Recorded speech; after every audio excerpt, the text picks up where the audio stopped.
मसीह में प्यारे भाई और बहनों, आप सभी को जय मसीह की। खुदावंद यीशु मसीह के मधुर और मीठे नाम में आज की सुबह की आराधना में मैं आप सभी का स्वागत करता हूं और परमेश्वर से प्रार्थना करता हूं कि परमेश्वर आपको अच्छा स्वस्थ जीवन प्रदान करे, अपनी सुरक्षा में आपको बनाए रखे और अपनी आशीषें हमें प्रदान करें। और परमेश्वर का अनुग्रह हम सबके साथ हमेशा बना रहे ताकि हम अपने जीवनों के द्वारा परमेश्वर की सेवा में लगे रहें।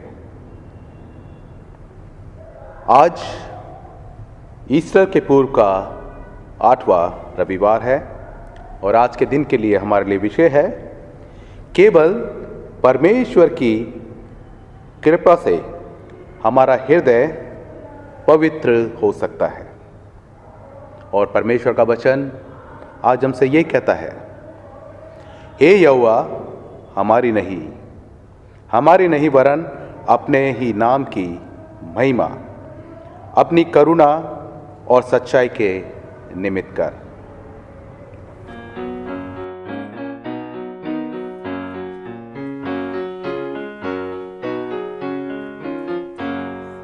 परम पिता की हम स्तुति गाए, वो ही है जो बचाता हमें, सारे पापों को करता क्षमा, सारे रोगों को करता चंगा।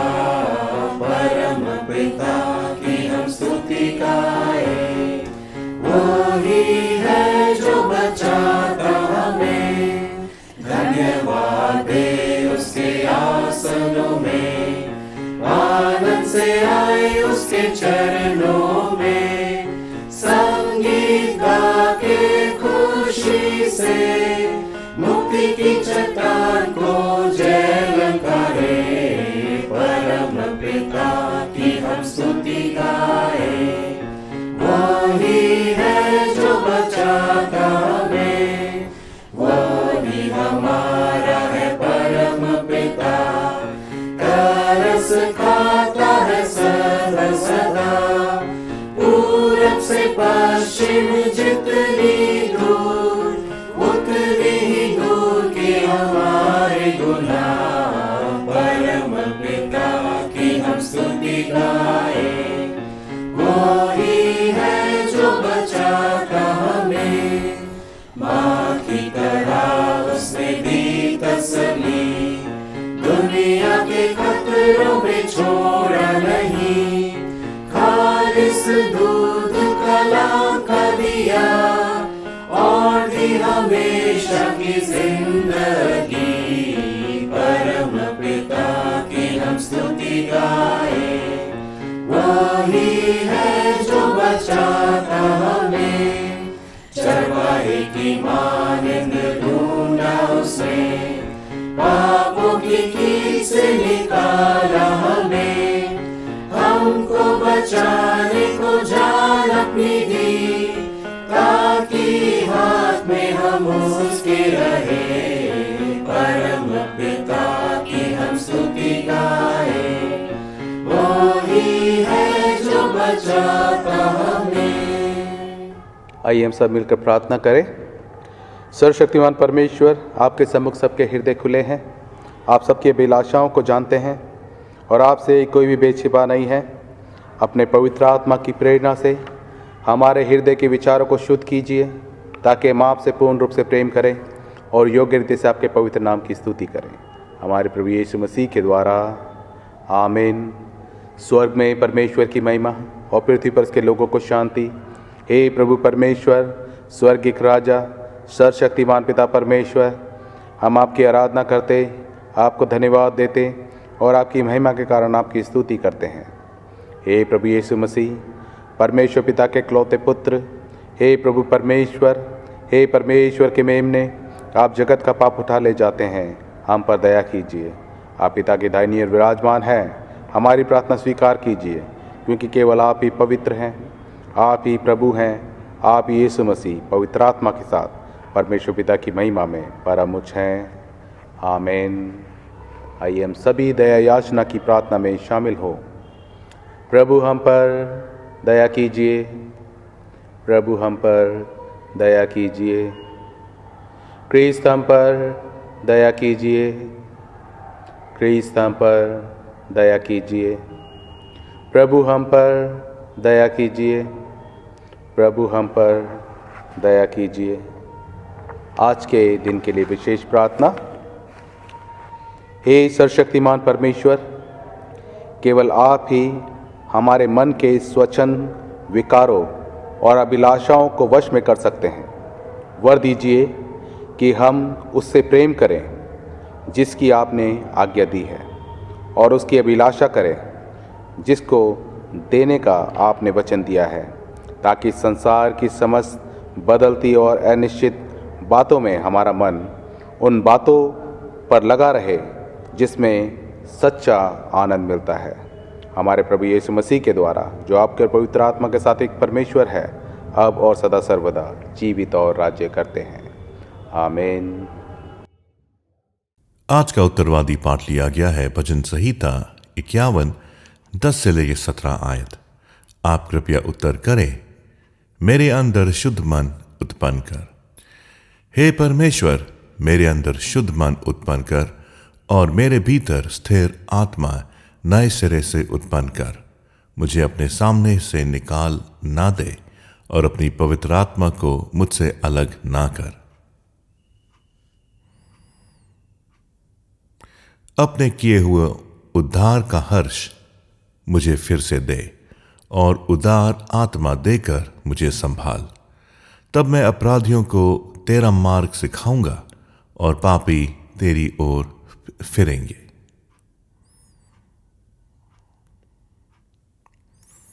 हे परमेश्वर, हे मेरे उद्धारकर्ता परमेश्वर, मुझे हत्या के अपराध से छुड़ा ले। तब मैं तेरे धर्म का जय जयकार करने पाऊंगा। हे प्रभु, मेरा मुंह खोल दे, तब मैं तेरे गुणानुवाद कर सकूंगा।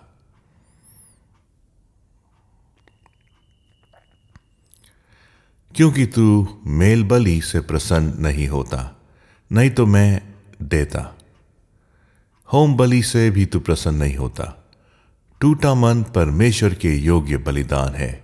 हे परमेश्वर, तू टूटे और पिसे हुए मन को तुच्छ नहीं जानता।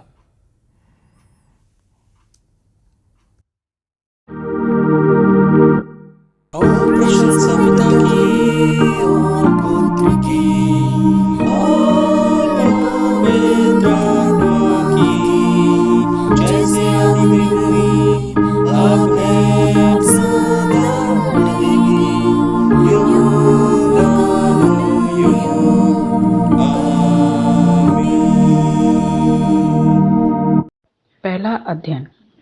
पुराना नियम यिर्मयाह की पुस्तक अध्याय 17 5 आयत से 10 आयत तक। यहोवा यूं कहता है, श्रापित है वह पुरुष जो मनुष्य पर भरोसा रखता है और उसका सहारा लेता है। जिसका मन यहोवा से भटक जाता है, वह निर्जल देश के अधमुए पेड़ के समान होगा और कभी भलाई न देखेगा। वह निर्जल और निर्जन तथा लोन छाई भूमि पर बसेगा। धन्य है वह पुरुष जो यहोवा पर भरोसा रखता है, जिसने परमेश्वर को अपना आधार माना हो।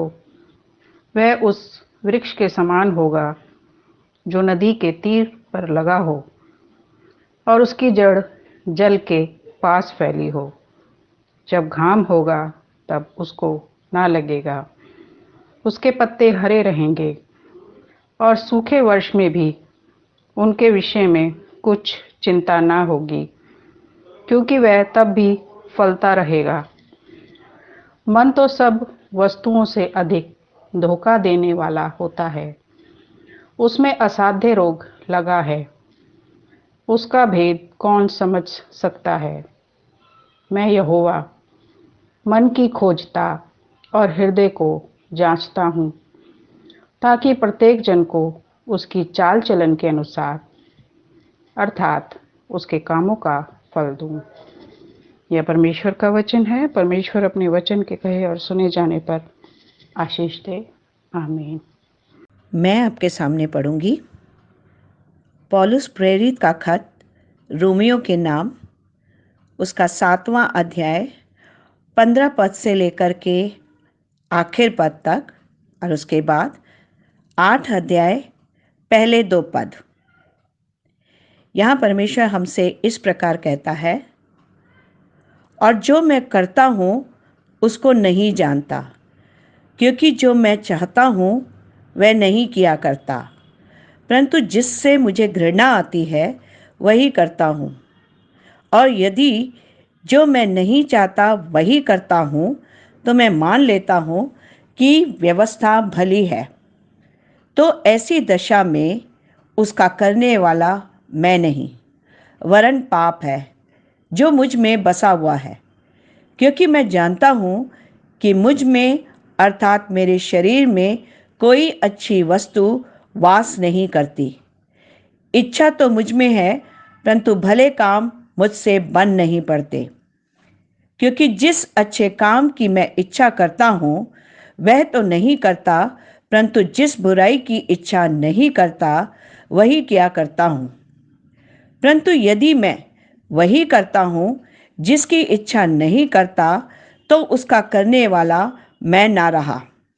परंतु पाप जो मुझ में बसा हुआ है, सो मैं यह व्यवस्था पाता हूँ कि जब भलाई करने की इच्छा करता हूँ तो बुराई मेरे पास आती है।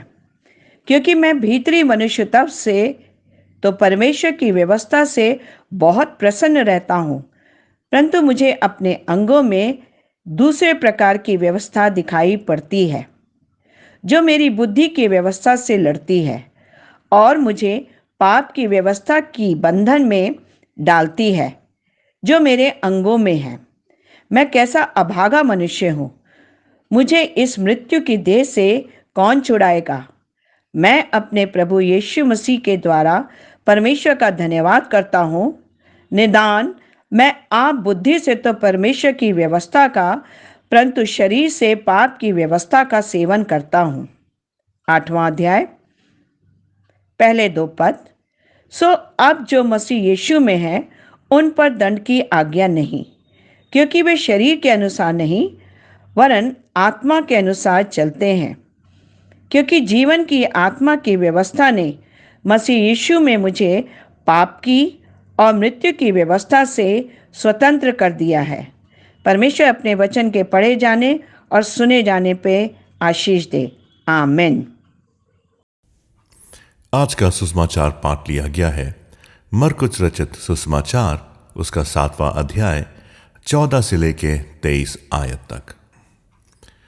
और उसने लोगों को अपने पास बुलाकर उनसे कहा, तुम सब मेरी सुनो और समझो।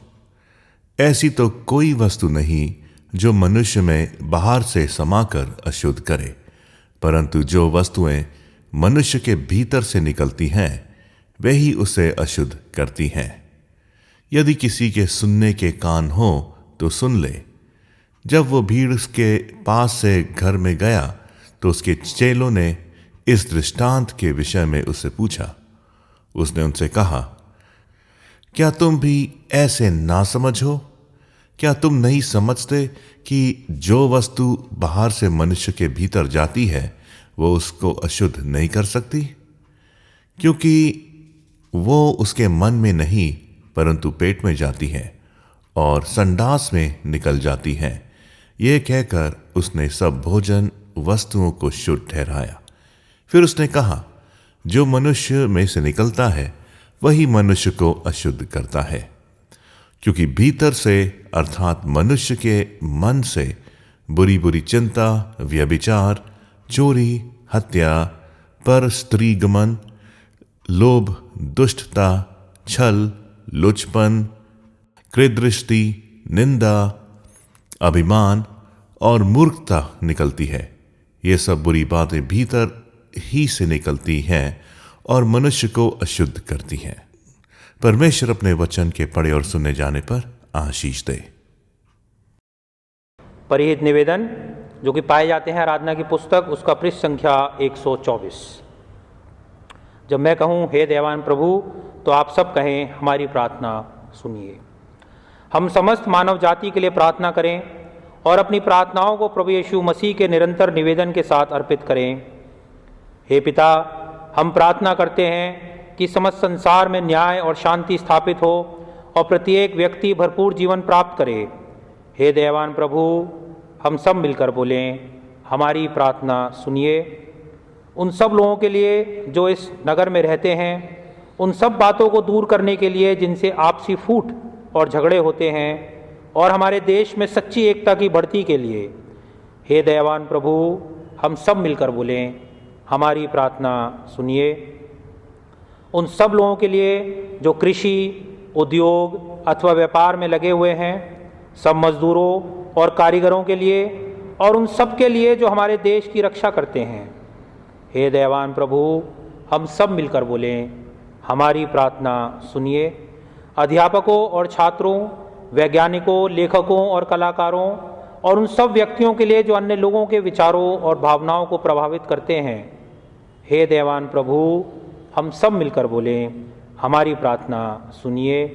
उन सब लोगों के लिए जो दुखी हैं, बेरोजगार हैं, भूखे प्यासे हैं, दरिद्र और दलित हैं, बीमार और मरणासन हैं, विशेषकर हम प्रार्थना करते हैं अपनी कलीसिया के उन लोगों के लिए जो बीमार हैं या कोविड से बीमार हैं, जैसे भी हैं प्रभु जी, अस्पतालों में हैं, घरों में हैं, उन सब की आप सुधि लें और उन्हें चंगाई दें। और उन सब व्यक्तियों के लिए जो ऐसे लोगों की सेवा और सहायता करते हैं।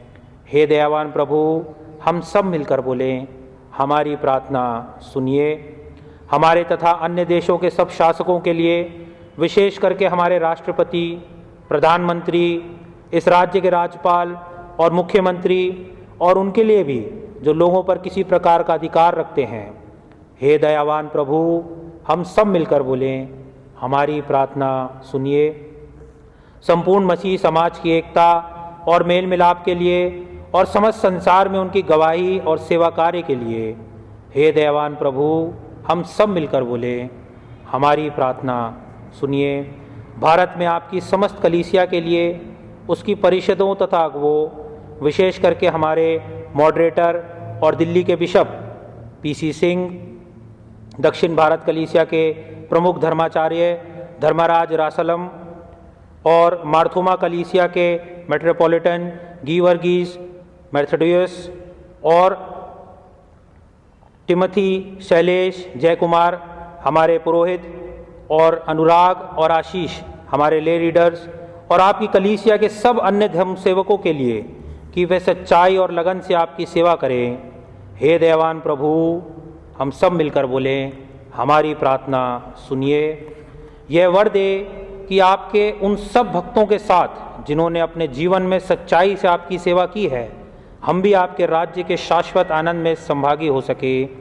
हे दयावान प्रभु, हम सब मिलकर बोलें, हमारी प्रार्थना सुनिए। आइए एक साथ बोलें, हे स्वर्गीय पिता, अपने राज्य को शीघ्र प्रकट कीजिए और हमारी इन प्रार्थनाओं को सुनिए। हम आपके पुत्र, अपने प्रभु और उद्धारकर्ता यीशु मसीह के नाम से ये मांगते हैं, आमीन।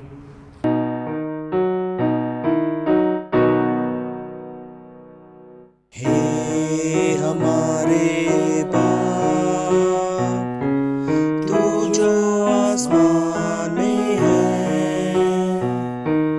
तेरा नाम पाक माना जाए, तेरी बादशाहत आए। हे हमारे बाप, जैसे तेरी मर्जी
से बचा,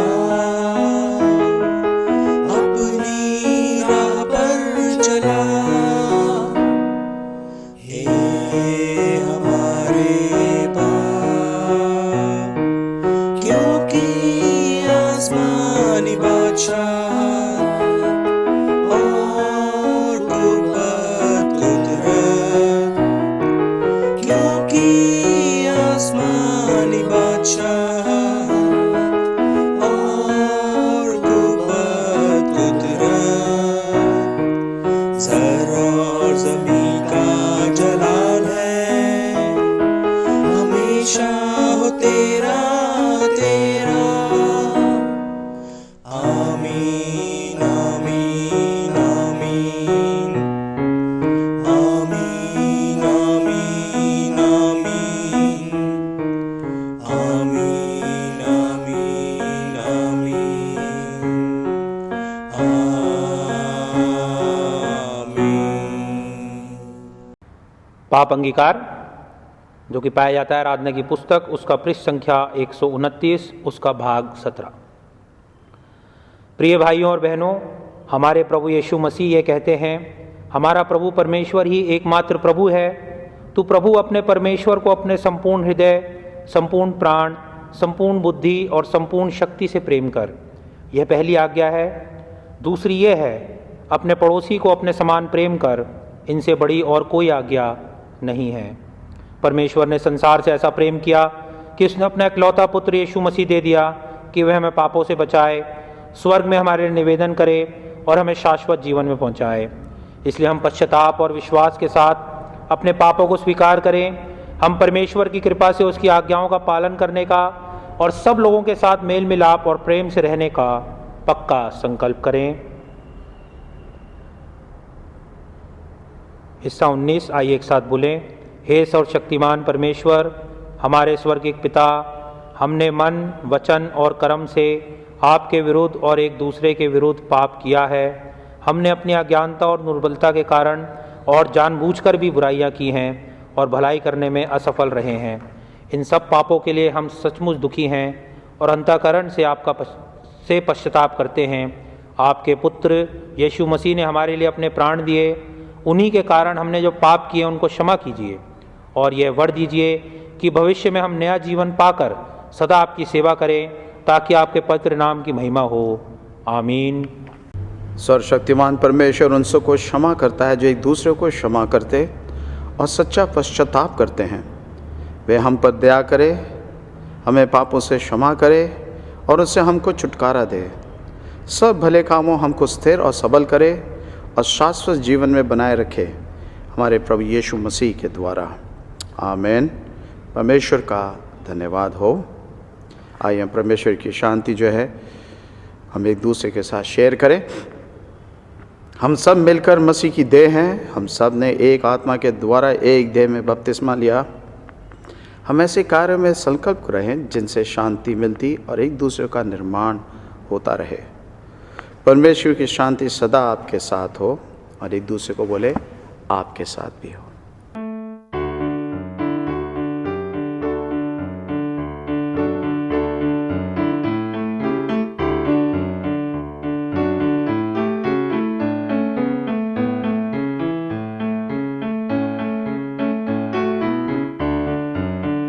आवाज उठाएंगे, हम साज बजाएंगे, है यीशु महान।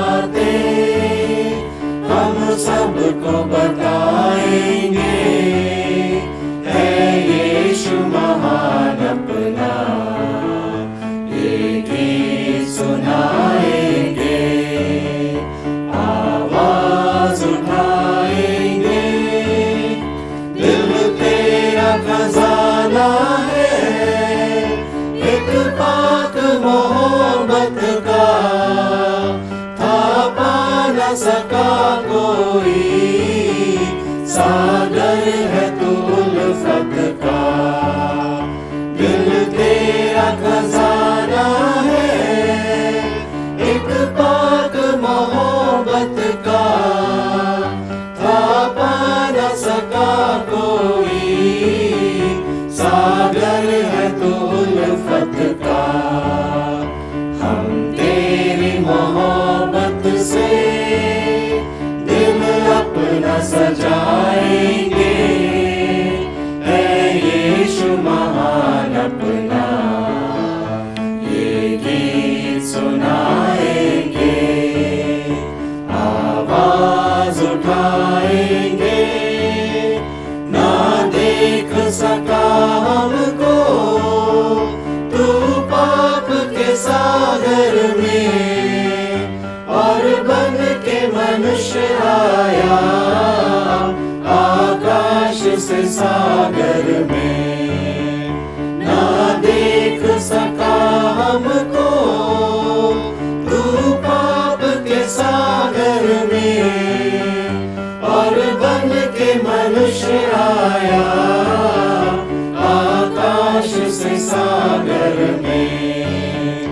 मुक्ति का तू दाता है, दुनिया को बताएंगे, है यीशु महान अपना, ये गीत सुनाएंगे, आवाज उठाएंगे। आप सभी को जय मसीह की। आज पुनरुत्थान पर्व से पूर्व 8वां रविवार है और हमारी आराधना का विषय है कि प्रभु के अनुग्रह के द्वारा ही हम अपने हृदय को पवित्र रख सकते हैं। आइए हम प्रार्थना करें। परमेश्वर पिता, पुत्र, पवित्र आत्मा के नाम में आमीन। अभी हाल ही में एक जवान के बारे में पढ़ रहा था। जो जवान एक नया ऐप बनाना चाह रहा था और वो चाह रहा था कि ऐसा ऐप बनाए जिसके द्वारा हम दूसरे व्यक्ति के मूड के बारे में जान पाएं। ये जान पाएं कि जब मुझसे बात करने पर है तो व्यक्ति अभी खुश है कि दुखी है, नाराज है कि परेशान है। और उस जवान का मानना था कि अगर वो ऐसा ऐप बना पाया तो मेरे और आपको सहायता मिलेगी ताकि हम बेहतर तरीके से दूसरे व्यक्ति से बात कर पाएंगे। मुझे सच में उसकी ये बात बड़ी ही दिलचस्प लगी। कितनी बार होता है कि मैं और आप इतना समय बिताते हैं कि हम जानें कि दूसरे व्यक्ति के हृदय में क्या चल रहा है। हम जानना चाहते हैं और बड़ा समय लगाते हैं, बातचीत करते हैं तो हम ये सोचते रहते हैं कि इसके मन में क्या चल रहा है। और ये जानना बड़ा ज़रूरी भी होता है क्योंकि अगर उस व्यक्ति की सोच हमारे व्यक्तिगत जीवन में या उस व्यक्ति के दिल के विचार हमारे जो प्रोफेशनल लाइफ है उस पर असर डालते हैं तो ये बहुत ज़रूरी होता है कि हम जानें कि उसके दिल में क्या चल रहा है। कई बार ऐसे लोग हैं जो परेशान हो जाते हैं जब उनका काम ऐसे लोगों के मध्य में होता है जो अब लोग अपनी भावनाओं को ठीक से व्यक्त नहीं करते। अगर वो भावनाओं को नहीं बताते हैं तो उनको समझना कठिन हो जाता है। एक पादरी होने के नाते कई बार मैंने माता पिता सुना है, कईयों के ऐसे बच्चे होते हैं जो ज़्यादा बोलते नहीं, कम बोलते हैं और माता पिता परेशान हो जाते हैं क्योंकि वो अपने बच्चों के दिल का हाल नहीं जान पाते। मैं और आप अक्सर काफ़ी समय बिताते हैं कि हम दूसरों के हृदय को जानें, दूसरे के हृदय को जांचें, लेकिन हम अपने हृदय को जांचने के लिए कम समय निकालते हैं या कई बार नहीं जांचते हैं। और आज का हमारा जो मनन का विषय है और आज के जो भी बाइबल पाठ हैं वो यही प्रोत्साहित करते हैं कि हम अपने मन को जांचने वाले हो सकें। जब हम बात करते हैं मन को जांचना, अपने दिल को जांचना, तो जितना एडवांसमेंट मेडिकल साइंस में हुआ है कि हम दिल की धड़कन को जान सकते हैं कि ठीक है कि नहीं। अगर दिल में कोई बीमारी है उसको हम पता कर सकते हैं, उसका दवाइयों से या उसका ऑपरेशन से इलाज हो सकता है, ये सब कुछ संभव है। लेकिन यहाँ पर जब हम अपने हृदय को जांच की बात करते हैं तो ये कोई शारीरिक जांच नहीं है। जहाँ जो हमारा उद्देश्य है वो शारीरिक नहीं, हमारा उद्देश्य है कि हम एक आत्मिक और एक नैतिक जांच अपने हृदय की करने वाले हो सकें। प्रभु यीशु का जो समय था उस समय बहुत से यहूदी रीति रिवाज मानते थे और रीति रिवाजों का बड़ा महत्व था। अगर रीति रिवाज ठीक तरीके से पूरे ना करे गए तो उसको पाप माना जाता था और माना जाता था कि ये व्यक्ति जो रीति रिवाज पूरा नहीं करता है इसका मतलब है कि इस व्यक्ति के अंदर पाप है। लेकिन प्रभु यीशु आज के सुसमाचार के पाठ में ये बताना मांगते हैं कि रीति रिवाजों का पूरा ना होने से कोई व्यक्ति पापी नहीं ठहरता या उसके पूरा ना करने से वो पापी नहीं हो जाता, लेकिन जो उसके हृदय से निकलता है वो उसको अशुद्ध करता है, वो उसको पापी ठहराता है। और बड़े ही साफ शब्दों में अगर हम देखें तो मरकुस 7 अध्याय और उसके 23 पद में इस प्रकार प्रभु यीशु कहते हैं,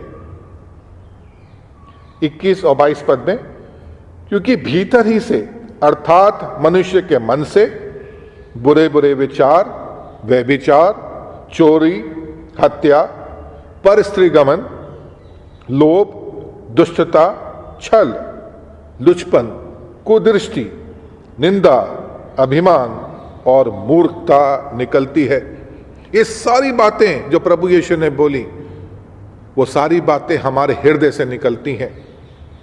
अगर हम सचमुच, मेरे प्रिय भाई और बहनों, सचमुच अगर मैं और आप अपने हृदय को जांचेंगे तो जितनी बातें यहाँ मरकुस 7 और उसके 21 और 22 और 23 पद में लिखी हैं, हम देखेंगे ऐसी बहुत सी बातें मेरे और आपके अंदर हैं। और मैं और आपने कई बार अनुभव किया होगा और उसको याद करके हमें दुख भी हुआ होगा और शर्म भी आई होगी कि मैं और आप अपने हृदय में ऐसा भी सोच सकते हैं। और ये विचार जो दिल में आए हैं, हम चाहेंगे कि कभी भी सब लोगों के सामने ना आ जाएं, हम उनको छुपा के रखना चाहते हैं। लेकिन मनुष्य का हृदय इन्हीं बुराइयों का घर है। आज की जो विशेष प्रार्थना है उसमें यही हम प्रभु से प्रार्थना करते हैं कि इस संसार में बहुत कुछ बदलता है, इस संसार में बहुत से मौके आते हैं, लेकिन प्रभु हम सही बातों पे जो सच्चा आनंद है केवल उस पर मन लगाने वाले हो सके। कई बार मैं और आप, क्योंकि हमारा दिल विचलित रहता है, जैसे हालात बदलते मौका आता है, जो दिल है वो हमारा हृदय है वो मौके का फायदा उठाना चाहता है और कई बार ये जो फायदा होता है वो गलत होता है, वो अनैतिक होता है और हम वो कर बैठते हैं जो केवल हमें बुराई की ओर लेके जाता है। मेरे एक मित्र हैं जो मनोवैज्ञानिक हैं और उनका ये मानना है कि कई बार जब उनके पास कुछ लोग अपनी बातें रखने आते हैं, अपना दर्द, अपनी परेशानी बांटने आते हैं, तो ये जो मनोवैज्ञानिक हैं ये बिल्कुल भी अचंभा नहीं करते और वो कहते हैं कि हमें अचंभा नहीं करना चाहिए क्योंकि मनुष्य का हृदय बहुत गिरकर सोचने में सक्षम है। हमारी सोच भले हम बोले ना, लेकिन अपने आप में बहुत गिरी हुई हो सकती है। संत पौलुस भी, जब रोमी की पत्री में हम देखते हैं, संत पौलुस भी इस बात को जानता है और वो अपने जीवन में इस कठिनाई का अनुभव कर रहा है और वो पौलुस प्रयास करता है क्योंकि वो जानता है कि हृदय में जो बुराई की जड़ है वो अपने आप से उस पर काबू पाना चाहता है। वो चाहता है कि उसका जो विवेक है वो उसके हृदय की बुरी आशाओं पर काबू कर ले, लेकिन अक्सर जो हृदय की बुरी भावनाएं हैं वो विवेक पर काबू कर लेती हैं। और अगर हम रोमियो 7 और उसके 15 पद में पढ़ेंगे तो बड़ा साफ नजर आता है कि हमारा विवेक और हमारे हृदय की भावनाएं कैसे आपस में युद्ध करती हैं। रोमियो 7:15 में लिखा है, पौलुस कहता है, जो मैं करता हूं उसको नहीं जानता, क्योंकि जो मैं चाहता हूं वो नहीं किया करता, परंतु जिससे मुझे घृणा आती है वही करता हूं। हमारा विवेक हमें प्रोत्साहित करता है कि हम गलत ना करें, लेकिन हमारे हृदय के विचार ऐसे हैं कि हम गलती करने से अपने आप को नहीं चूक पाते और हमारे हृदय की भावनाएं हमारे विवेक पर हावी हो जाती हैं।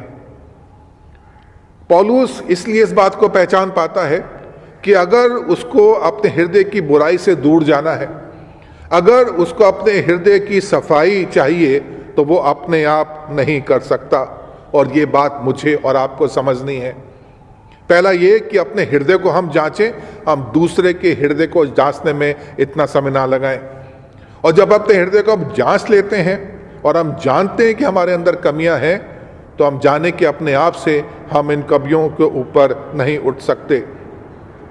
और ऐसे मौके पे हमारी निगाह हमारे परमेश्वर की ओर उठती है, वो परमेश्वर जो हमारे हृदय को जांच सकता है और वो परमेश्वर जो हमारे हृदय की हर बुराई को हमसे दूर कर सकता है।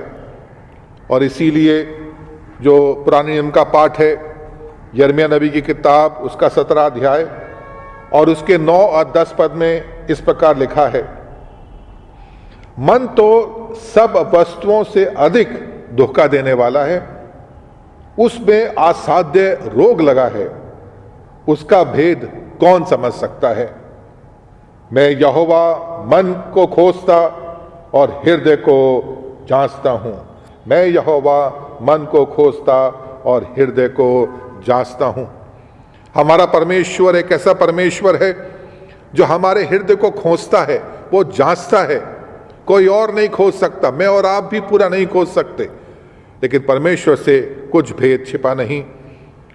और इसीलिए बजाय इसके कि मैं और आप दूसरे के हृदय को जाने और हम अपने हृदय को पूरा ना जान पाए, अपने हृदय को खोल देना चाहिए, परमेश्वर को निमंत्रण देना चाहिए, ताकि परमेश्वर आके हमारे हृदय को जांचे और उसकी पवित्र उपस्थिति में हम अपनी कमी का एहसास करेंगे।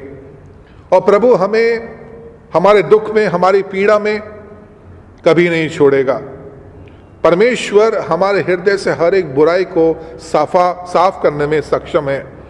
और इसीलिए दाऊद जब भजन लिखता है तो भजन 51:10 में लिखता है, मेरे अंदर नया मन उत्पन्न कर, मेरे अंदर नई आत्मा उत्पन्न कर। और यह बहुत ज़रूरी है कि हम जानें कि अपने प्रयास से नहीं, केवल परमेश्वर के अनुग्रह से जो प्रभु यीशु में प्राप्त होता है, हम हृदय की शुद्धता को देख सकते हैं। और इसे पौलुस भी जब रोमी की पत्री में लिखता है तो वो धन्यवाद करता है प्रभु यीशु का उस पवित्र आत्मा के लिए जो उसको समर्थ करते हैं, पवित्र आत्मा जो उसको सक्षम करती है, ताकि वो हृदय की बुराई से अलग होकर परमेश्वर के राह में चलने वाला हो सके। संत अगस्तीन नाम के एक चर्च फादर हुए और उनका ये कहना था कि हर एक मनुष्य के अंदर एक ऐसा खाली स्थान है जो किसको केवल परमेश्वर भर सकता है। हाँ मेरे प्रियो, ये बहुत आवश्यक है कि अपने हृदय में हम परमेश्वर को निमंत्रण दें, हम उसको कहें कि आप मेरे हृदय में आइए, क्योंकि जब प्रभु यीशु की उपस्थिति उस खाली स्थान में होती है, तभी हमारे हृदय में परिवर्तन आना शुरू होता है, बुराई दूर जाती है और अच्छाई आनी शुरू हो जाती है। एक और बात मैं कहना चाहूँगा अंत में, और वो ये बात ये है, ना सिर्फ हमारा दिल में अक्सर हृदय में उथल पुथल होती है, ना सिर्फ हमारे ख्याल कभी गलत हो जाते हैं, लेकिन कई बार ऐसा भी होता है कि हमारा जो हृदय है वो एकदम सुन्न पड़ जाता है। हमारे हृदय में भावनाओं जैसी चीज खत्म होती दिखाई देती हैं। मैं और आप इस समय कोविड पैंडेमिक के दौर से गुजर रहे हैं। हम में से बहुतों ने अपनी तनख्वाह कम होते देखी है, हम में से बहुतों ने अपना जो रोजगार है वो जाते हुए देखा है, अपने बिजनेस में बड़ा नुकसान सहा है। मैं और आप में बहुत से लोग हैं जिनके घर परिवार में या उनका जो बड़ा परिवार है उसमें से किसी को उन्होंने इस कोविड में खो दिया। हम लोग क्योंकि कोविड में एक दूसरे से अलग हैं, अलग इसलिए ताकि इन्फेक्शन ना लगे, लेकिन अब उस अलग होने में हम अब अकेलापन महसूस कर रहे हैं। और ये तमाम जो हमारे सामने चुनौतियां हैं, ये हमें इस रोक ले आती हैं कि हमारा जो हृदय है वो सुन्न पड़ जाता है, हमारा हृदय दर्द से टूट जाता है। हमें यह भी समझना है कि ना सिर्फ हमारा परमेश्वर सक्षम है कि हमारे हृदय की बुराई को दूर करे, जब हमारा दिल सुन्न हो जाए, हमारा हृदय टूट जाए, परमेश्वर उसको तुच्छ नहीं जानता। भजन 51:17 में लिखा है कि परमेश्वर टूटे हुए हृदय को तुच्छ नहीं जानता है। हम आज प्रभु परमेश्वर का धन्यवाद करने वाले हो सके, क्योंकि हमें स्मरण कराया गया कि हम दूसरों के नहीं बल्कि अपने हृदय को जांचने वाले हों। हमें स्मरण कराया गया कि ना सिर्फ हम अपने हृदय को जांचें, लेकिन अपने आप में पूर्ण नहीं, हम परमेश्वर को आमंत्रित करें ताकि परमेश्वर आके हमारे हृदय को जांचे। और परमेश्वर सक्षम है कि जो बुराई हमारे हृदय में है वो बुराई को दूर कर सकता है, साफ कर सकता है। और अगर हमारा हृदय टूटा है, वो निराश है, तो प्रभु उस निराश हृदय को आशा दे सकता है और उस टूटे हृदय को दोबारा से जोड़ सकता है। प्रभु करे कि हम परमेश्वर के सम्मुख अपने हृदय को, एक टूटे हुए हृदय को, और एक इस हृदय को जिसको चंगाई और सफाई चाहिए, हम प्रभु के पास आने वाले हो सकें। प्रभु हम सभी को आशीष दे। आमीन। हम एक परमेश्वर सर्वशक्तिमान पिता पर विश्वास करते हैं। वह स्वर्ग और पृथ्वी का और समस्त दृश्य एवं अदृश्य वस्तुओं का करता है। हम एक प्रभु यीशु मसीह ख्रीस्त पर विश्वास करते हैं। वह परमेश्वर का एक लौता पुत्र, सर्वयुगों से पहले पिता से उत्पन्न, परमेश्वर से परमेश्वर, ज्योति से ज्योति, सत्य परमेश्वर से सत्य परमेश्वर, कृत नहीं वरन उत्पन्न है। उनका और पिता का तत्व एक है। उन्हीं के द्वारा सब वस्तुएं बनी। हम मनुष्य के लिए और हमारे उद्धार के निमित्त वह स्वर्ग से उतर आए। पवित्र आत्मा के सामर्थ्य से वह कुमारी मरियम से जन्मे और मनुष्य बने। पिन्तियुस पिलातुस के शासन में वह हमारे लिए क्रूस पर चढ़ाए गए। उन्होंने दुख भोगा, वह मरे और गाड़े गए। पवित्र शास्त्र के कथन के अनुसार वे तीसरे दिन जी उठे। वह स्वर्ग पर चढ़ गए और पिता की दाहिनी ओर विराजमान हुए। वह जीवित और मृतकों का न्याय करने के लिए महिमा के साथ फिर आएंगे और उनके राज्य का कभी अंत ना होगा। हम पवित्र आत्मा पर विश्वास करते हैं। वह प्रभु और जीवन दाता है। वह पिता और पुत्र से निकलता है। पिता और पुत्र के साथ उसकी आराधना और स्तुति की जाती है। वह नबियों के द्वारा बोला। हम एक पवित्र, सर्वलौकिक और प्रेरितीय कलीसिया पर विश्वास करते हैं। हम पापों की क्षमा के लिए एक बपतिस्मे को मानते हैं। हम मृतकों के पुनरुत्थान की और आने वाले युग के जीवन की प्रतीक्षा करते हैं। आमीन।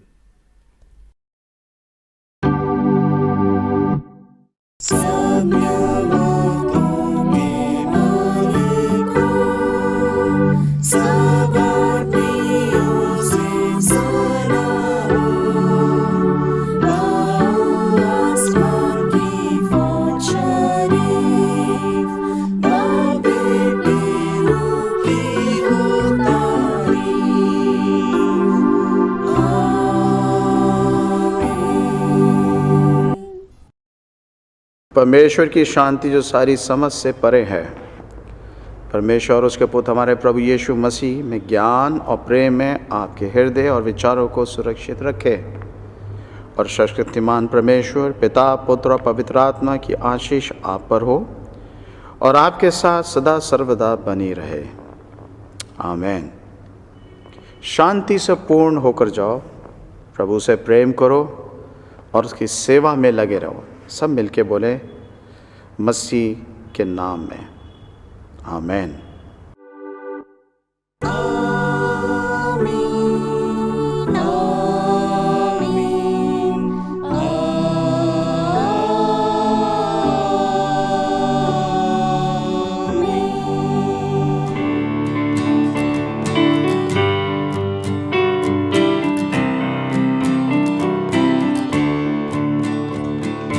मुक्ति दिलाए यीशु नाम, शांति दिलाए यीशु नाम।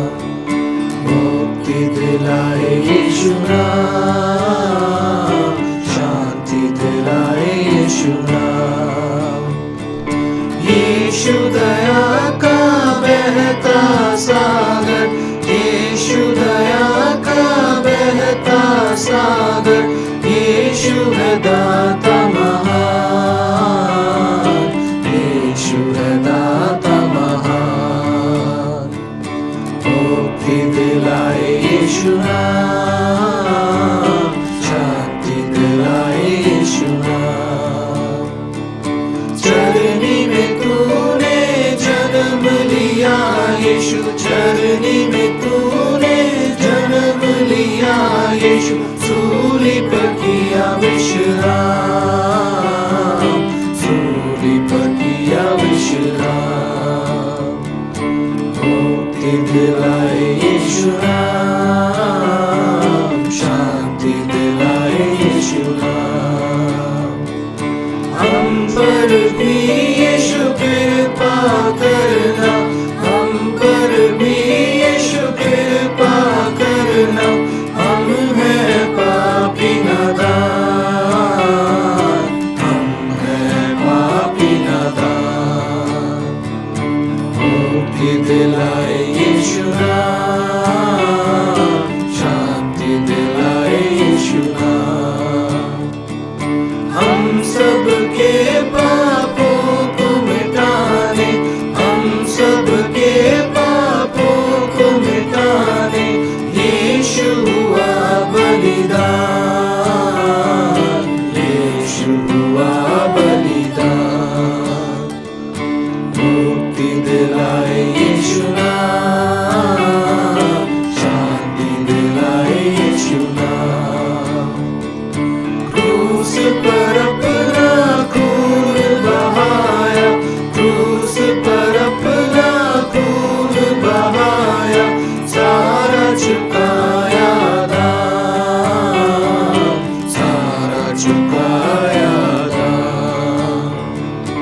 मुक्ति दिलाए यीशु नाम, शांति दिलाए यीशु नाम। मुक्ति दिलाए यीशु नाम, शांति दिलाए यीशु नाम।